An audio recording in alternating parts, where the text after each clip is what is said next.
بعد ما اتخرجت ما اشتغلتش اي حاجه ليها علاقه بالاعلام جنب ولا اشتغل، مش هنافس. سمعت انك كنت هتعمل مسلسل او حاجه. لا خالص. واحنا بنلعب في الزمالك، مش المسلسل، لا، قالوا لنا هتعملوا حاجات خاص، يعني مسلسل خاص بالكوره. فا اوكي تمام، قلت دوكيومنتري او حاجه، قلت هتبقى حاجه يعني تمام زي الفل. اوكي يا جماعه، كان تبع قناه يعني جهه، اول اسم عادي ART. فبعد كده قفلت الحمد لله. رحنا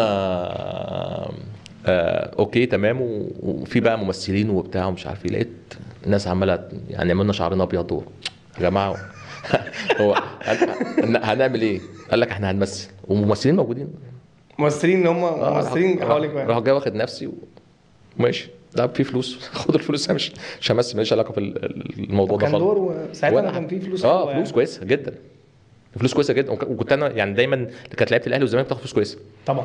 ما كار ده مش كار. انا كانت القصه اللي كانت بالنسبه لي بعملها كويس، كنت بصور يعني سيشنز لبراندز او لبراند.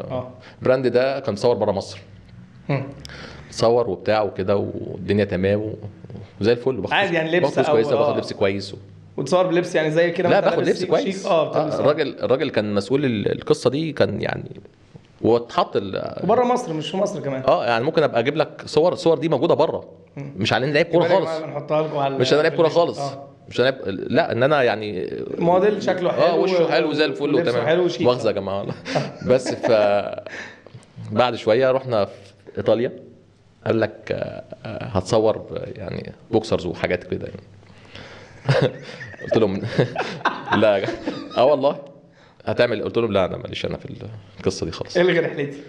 انا كنت بقى صورت بقى مش بالبتاع، لا صورت بلبس عادي هم يعني. انا بصور واللبس مفتوح وكده، فقالوا لي لا انت كده هتصور كده، قلت لهم لا طبعا صور كده ازاي يعني، فعايز اخد الصور اللي انا صورتها، يعني صورت صور ما كنتش تعرف صور عاديه بس اللبس مفتوح وبتاع، فانت عايزها. فالراجل شاف اللبس مفتوح قال لي هتصور الموديل ده وفلوسه اكتر، وقلت له لا انا مش هقدر اعمل كده. خدت الصور ورحت على مصر من غير ما حد يعرف.